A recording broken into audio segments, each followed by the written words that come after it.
Shalom, shalom. Que la grâce du Seigneur abonde dans vos vies. J'espère que vous allez tous bien. Aujourd'hui, je vais apporter une petite note positive à mes vidéos. On va donc voir les alliances positives avant de passer aux alliances négatives. Si nous prenons la définition d'une alliance comme un accord entre deux personnes, ça voudra dire quoi? Qu'une bonne alliance, c'est donc un bon accord. Un bon accord qui va générer plus tard quoi? De bons rapports. Les bons accords génèrent toujours de bons rapports. Nous devons donc veiller sur nos accords. Veillons sur nos alliances. Les alliances, quand elles sont positives, nous devons les maintenir. Nous devons les garder. Nous devons tout faire pour ne pas rompre ces alliances positives dans nos vies. Avec qui nous faisons des accords? Avec les personnes qui nous entourent. Ça peut être qui? Nos servantes, nos employés, nos conjoints, nos amis, nos dirigeants spirituels, nos partenaires de prière. Ça peut être tellement de personnes que nous côtoyons au quotidien. Mais comment est-ce que nous les traitons? Comment est-ce que nous veillons sur nos rapports? Nous veillons sur cette alliance que nous avons, sur, en quelque sorte, ce partenariat que nous avons. Comment est-ce que nous veillons là-dessus? N'oublions jamais qu'il y a des personnes irremplaçables. Il y a des personnes qui, lorsqu'elles sortent de nos vies, nous allons les regretter et les regretter longtemps. Parfois, les regretter jusqu'à ce qu'elles reviennent. Parfois, elles ne reviennent même pas. Quand une personne autour de nous, une personne proche de nous, est une source de bénédiction, pourquoi nous devons laisser ces personnes-là s'éloigner de nous? Quand nous savons que la personne nous bénit au quotidien, nous bénit régulièrement. Je veux dire, bénir, ce n'est pas seulement financièrement, matériellement, ça peut être aussi l'apport spirituel. Quand nous voyons que cette personne-là impacte positivement nos vies, pourquoi nous la laissons partir? Pourquoi nous laissons s'infiltrer parfois des problèmes, des incompréhensions, des choses inutiles qui viennent apporter des murs, apporter des barrières, apporter l'éloignement? Non. Veillons à nos alliances. Lorsque nous avons à côté de nous des personnes qui nous tirent vers le haut, ça, ce sont de bonnes personnes. Il y a encore de bonnes gens sur cette terre. Et nous devons veiller à ces rapports-là. Lorsque la personne est là, on voit qu'elle nous tire vers le haut. Nous ne devons pas nous séparer de telle personne. Sachant que la personne est là pour notre bien, pas pour notre malheur. Elle est là pour nous tirer vers le haut. Qu'est-ce qu'on fait? On fait tout pour maintenir la relation. On fait tout pour que des choses avancent plutôt. Lorsque nous avons auprès de nous des personnes qui nous donnent des bons conseils. Je suivais une fois une dame qui me disait « Oh, j'ai commis une grosse bêtise dans ma vie, ça c'est parce que ma mère n'était plus là, elle n'était plus en vie. Si elle était encore en vie, je n'aurais pas commis cette erreur. » Vous voyez un peu, elle a reconnu que sa maman était bonne conseillère. Il y a des personnes comme ça. Nous voyons qu'elles impactent nos vies positivement. Elles nous donnent toujours de bons conseils pour nous garder des mauvaises voies, nous garder des mauvais chemins. Nous devons veiller sur ces relations. Que ces relations-là perdurent. Parce qu'il y a des personnes avec qui on ne se sépare pas. Oui, il y a des personnes qu'on ne laisse pas s'éloigner de nous. Il y a des personnes avec qui on ne se sépare pas. L'orgueil veut parfois qu'on dise quoi? Oh bon, je trouverai un remplaçant. Oh bon, il y aura toujours quelqu'un d'autre. Oh bon, un de perdu, 10 de retrouver. L'orgueil veut qu'on commence à se dire, bon, la personne, c'est pas grave. Je trouverai toujours une autre solution. Je trouverai toujours quelqu'un d'autre qui va remplacer. Mais je vous prends au défi. Est-ce que dans vos vies-là, fouillez bien, il n'y a pas au moins une personne que vous regrettez? Au moins une. Que ce soit pour des conseils, que ce soit pour l'apport financier, l'apport matériel, l'apport spirituel, est-ce qu'il n'y a pas au moins une personne que vous regrettez, que vous aimeriez encore avoir auprès de vous? Pour vous dire quoi? Qu'il y a des personnes qui ne se remplacent pas, tout simplement. Des personnes que vous allez regretter longtemps. Ne les laissez pas partir. Il y a des gens bien, des gens irremplaçables. L'ennemi travaille toujours pour venir nous éloigner de tout ce qui est bon pour nous. Faisons attention.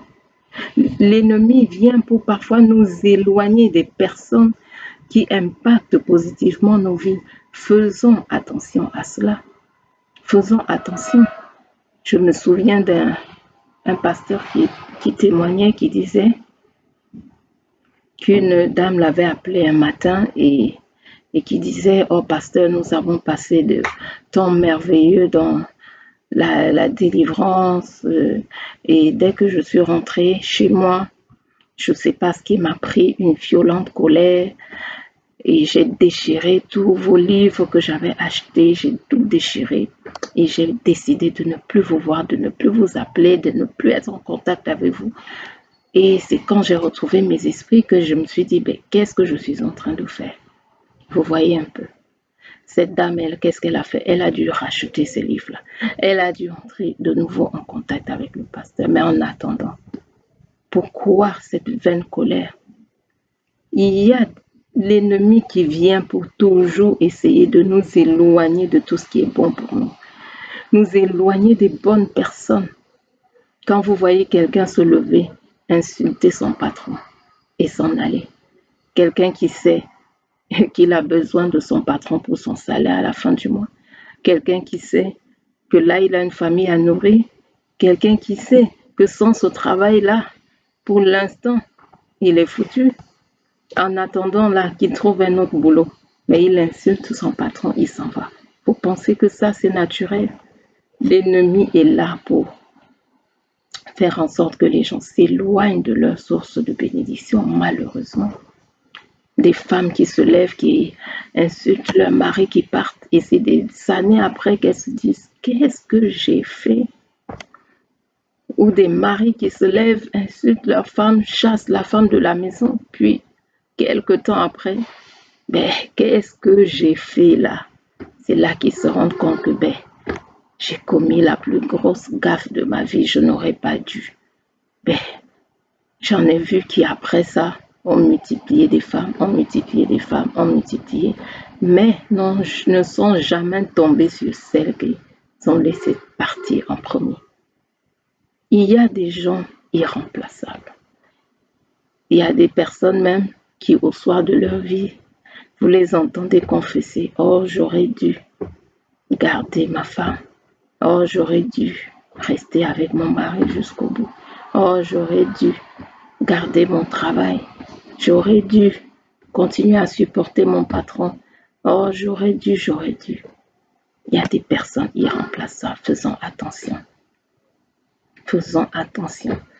Et ces bonnes alliances, ces bons accords, nous devons donc garder ces bons rapports avec ces personnes qui impactent positivement nos vies au quotidien.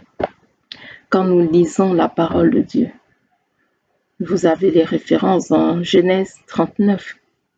Quand vous lisez la parole de Dieu, qu'est-ce qui est dit de Joseph? Joseph était quelqu'un de bien, mais quand il est arrivé chez Potiphar, qu'est-ce qui s'est passé? Joseph a impacté positivement la maison de Potiphar. Qu'est-ce qui est écrit? Il est dit que Dieu a béni la maison de Potiphar à cause de Joseph. Joseph a apporté la bénédiction dans la maison de Potiphar. Malheureusement, dès que la femme de Potiphar est venue se plaindre, il a oublié tout ça. Et qu'est-ce qui s'est passé? Il a rejeté la source de bénédiction, rejeté cette personne-là qui impactait positivement sa vie. Quand Joseph est arrivé en prison, le chef de la prison n'a pas fait pareil. Il a reconnu que là, la main de Dieu est sur Joseph, parce qu'il a vu que Dieu bénissait tout ce que Joseph faisait. Dieu bénissait tout ce que Joseph était en train de faire. Lui, qu'est-ce qu'il s'est dit? Bah, moi, je me repose et je laisse Joseph gérer la prison. Je laisse Joseph gérer toutes choses. Là, je me repose.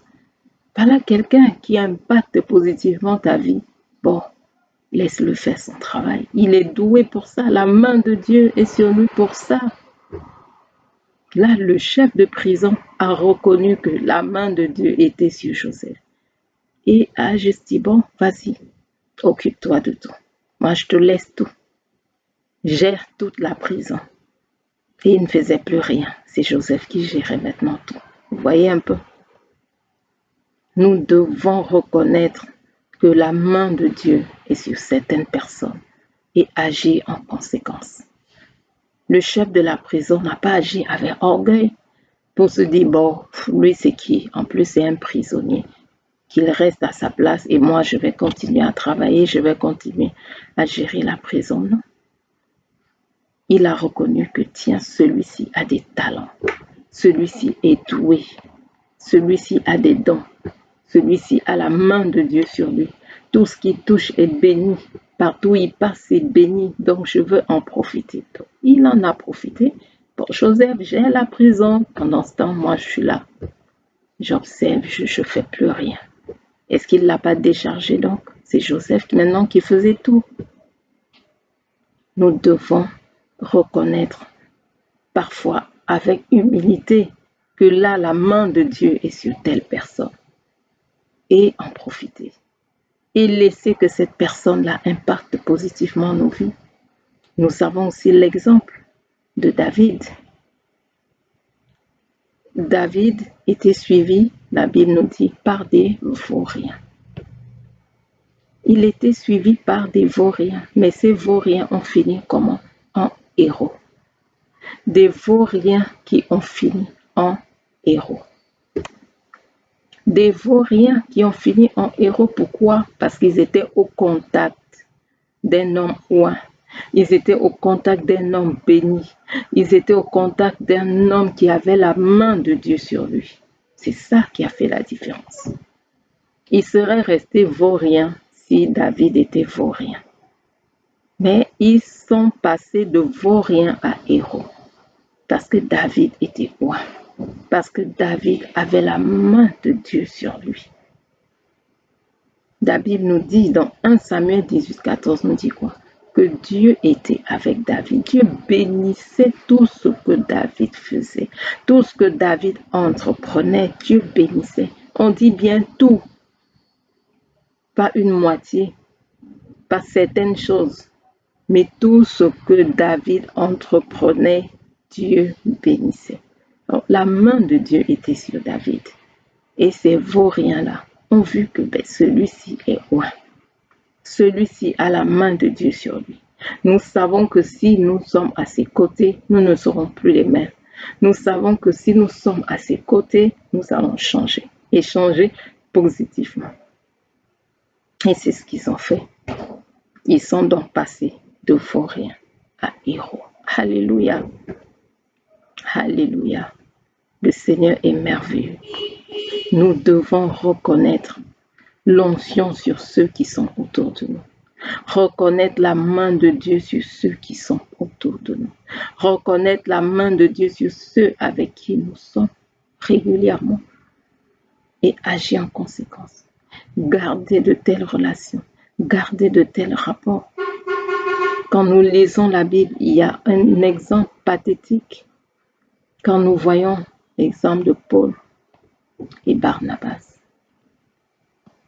Paul et Barnabas. Quand nous lisons au début, quand le Saint-Esprit les a appelés, qu'est-ce qu'il a dit? Mettez-moi à part Paul et Barnabas pour l'œuvre à laquelle je les ai appelés. Mettez à part Paul et Barnabas. Ils ont commencé le travail ensemble. Mais qu'est-ce qui s'est passé? Pour des histoires, sentiments, Barnabas a préféré après se séparer de Paul et aller avec son cousin Marc. Attention au sentimentalisme. Attention au sentimentalisme qui nous perd. Au lieu de suivre loin de Dieu, Paul, Barnabas a préféré aller avec son cousin. Et bon, c'est la famille. L'œuvre de Dieu, ce n'est pas une question de famille, c'est une question d'appel et c'est une question d'onction. C'est une question d'œuvre de Dieu, ce qu'il veut faire au travers de toi, avec qui il te met, avec qui tu dois être, avec qui tu dois travailler. Paul était censé travailler avec Barnabas. Barnabas était censé travailler auprès de Paul. Mais Barnabas a préféré suivre son cousin Marc, qu'il voulait imposer à Paul. Paul a dit non, je ne peux pas aller avec lui, il n'a pas été avec nous depuis le début. Paul savait qu'il a été appelé avec Barnabas, pas quelqu'un d'autre. Dieu sait comment il envoie, il sait comment il appelle. Et quand vous lisez jusqu'à la fin des actes, on ne vous parle plus des œuvres ou des miracles que Barnabas opère. Pourtant, quand il était avec Paul, on voyait ses œuvres, on voyait ce qu'il accomplissait. Aux côtés de Paul, dès qu'il s'est séparé de Paul, on n'entend plus parler de lui avec puissance comme on le faisait au début. Sentimentalisme. J'ai déjà parlé de Jonathan, le fils de Saül.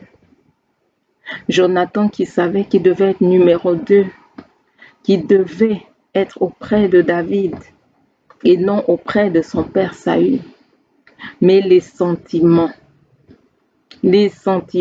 oh c'est mon père, c'est mon père, c'est mon père. Les sentiments ont fait en sorte que on ne parle plus de Jonathan parce que sa vie a été écourtée.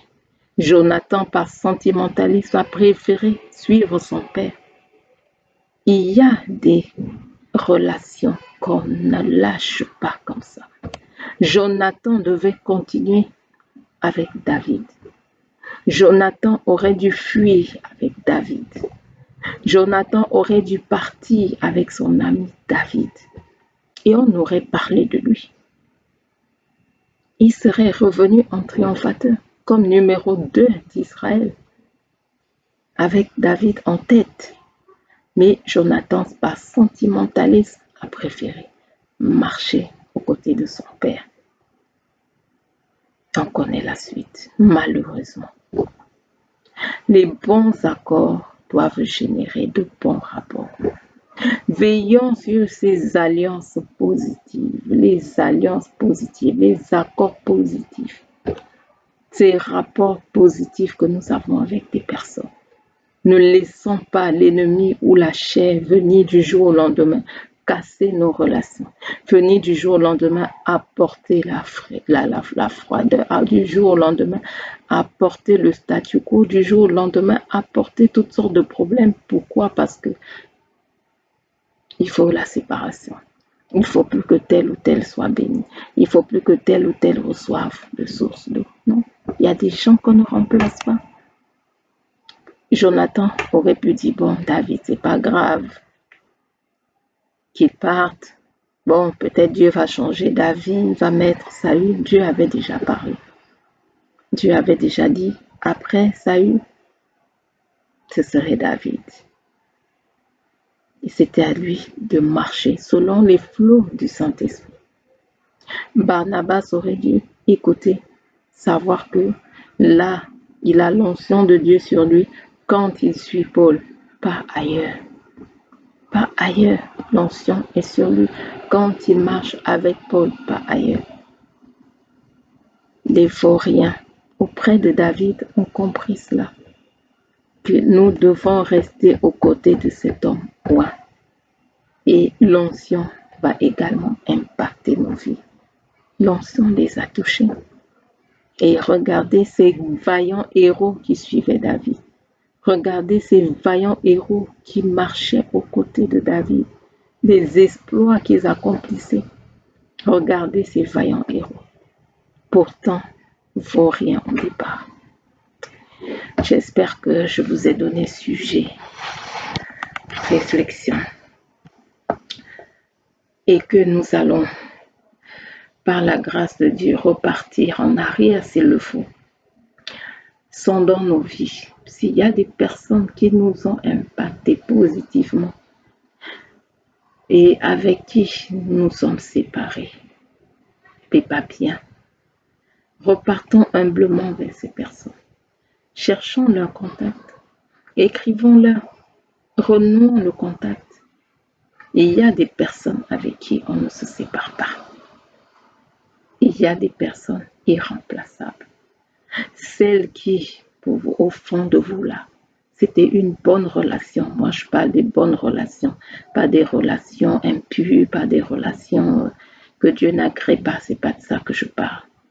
Je parle de bonnes relations avec peut-être nos servantes quand il y a encore quelque chose à faire, avec nos dirigeants spirituels, avec nos partenaires de prière, quand il y a encore quelque chose à faire, avec nos amis, nos conseillers, ceux qui nous ont conseillés dans le Seigneur. On a vu que c'était de bons conseils, mais par orgueil ou bon, la chair est venue nous séparer.